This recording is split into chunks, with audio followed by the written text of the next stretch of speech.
En ma qualité de personnalité membre de l'Union sacrée de la nation, qui est la plateforme politique créée par le président Félix-Antoine Tshisekedi, j'ai eu le plaisir d'être invité par celui qui l'a institué comme son émissaire pour consulter l'ensemble de la classe politique congolaise, son conseiller spécial en matière de sécurité, le professeur Eberhard Kolongele, discuter avec lui sur cette initiative. Et puisque vous voulez savoir quel sens je donne à cette initiative, je voudrais vous dire tout le bien que j'en pense, dans la mesure où nous sommes aujourd'hui un pays agressé, un pays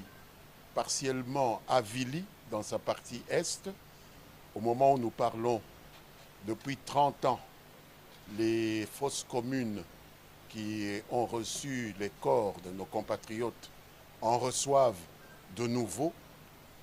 D'autres Congolais qui sont en train d'être tués chaque jour, et peut-être même qu'au moment où nous parlons, il y en a qui passent de vie à trépas entre les mains de ces agresseurs rwandais. Donc le chef de l'État, qui est le garant de la sécurité et du bien-être de l'ensemble des plus de 100 millions de Congolais, avait le devoir d'appeler tous ses compatriotes à ce moment d'introspection. J'appelle ça de l'introspection, parce que nous devons savoir d'où nous viennent ces malheurs qui s'abattent sur nous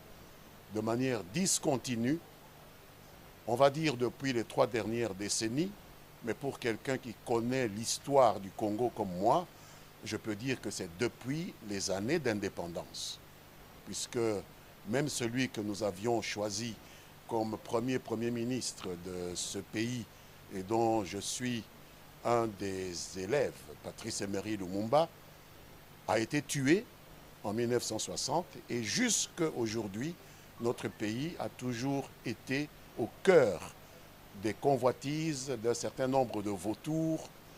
qui se recrutent pas seulement autour de son territoire, mais également outre-Méditerranée, outre-Atlantique. Et donc il appartenait au président de la République, et je lui en sais gré, d'avoir pensé à regrouper tous les Congolais, quelle que soit leur philosophie politique, quelle que soit leur obédience, quelle que soit leur catégorie, qu'il s'agisse des hommes politiques et des femmes politiques, de la société civile, en ce compris les leaders religieux, à pouvoir se regrouper autour de lui par le canal de son envoyé, qui est son conseiller spécial, pour réfléchir aux voies et moyens de se doter d'une équipe gouvernementale capable de nous aider à répondre à ces défis sécuritaires et humanitaires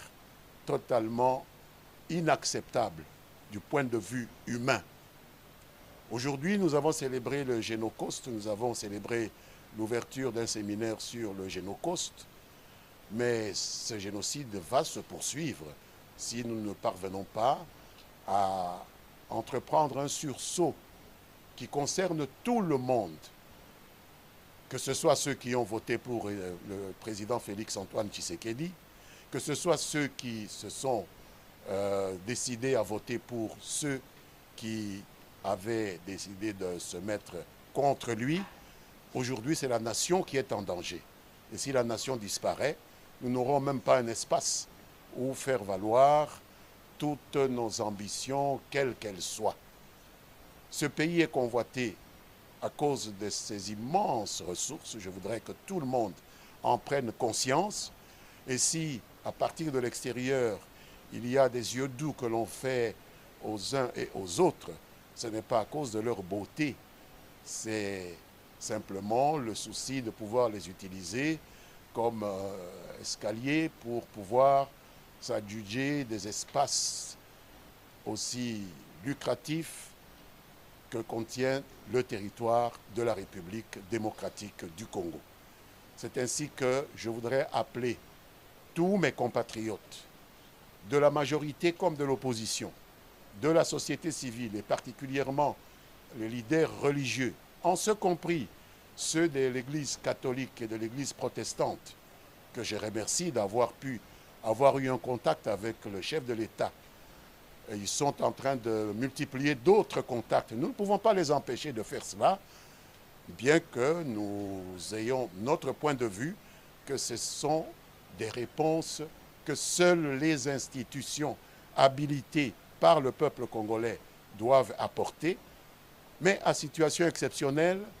il est normal que l'on puisse réserver des réponses parfois exceptionnelles. Et s'agissant de ces deux confessions religieuses, j'ai été heureux d'apprendre que le représentant de sa sainteté, le pape en République démocratique du Congo, Monseigneur le nonce apostolique, a eu les mots justes pour placer la responsabilité de toutes ces confessions religieuses et particulièrement de l'Église catholique quant à la recherche des solutions à cette tragédie humainement inacceptable que notre pays est en train de traverser. Je voudrais donc, pour terminer sur cette question, engager Son Excellence, Monsieur le Président de la République, à terminer ces concertations, puisque, bien sûr, nous sommes en guerre et notre peuple n'a rendez-vous avec personne d'autre qu'avec son destin. Et le destin de notre peuple est mis en péril. Chaque jour qui passe aggrave ce péril. Je voudrais aussi engager Monsieur le conseiller spécial du président de la République à boucler cette étape de consultation. Certes, il y a quelques-uns parmi nous qui ne sont pas prêts encore à répondre pour une raison ou une autre à cet appel institutionnel qui a été lancé par le président de la République, mais je voudrais engager le président à laisser la porte ouverte, même si des réponses peuvent être apportées aux problèmes que nous avons par étapes. On peut commencer par une première étape et terminer les choses dans 3, 4, 5 mois. Comme je l'ai dit, le Congo n'a rendez-vous avec personne qu'avec lui-même et avec son destin. Voilà ce que je peux dire pour répondre à votre question.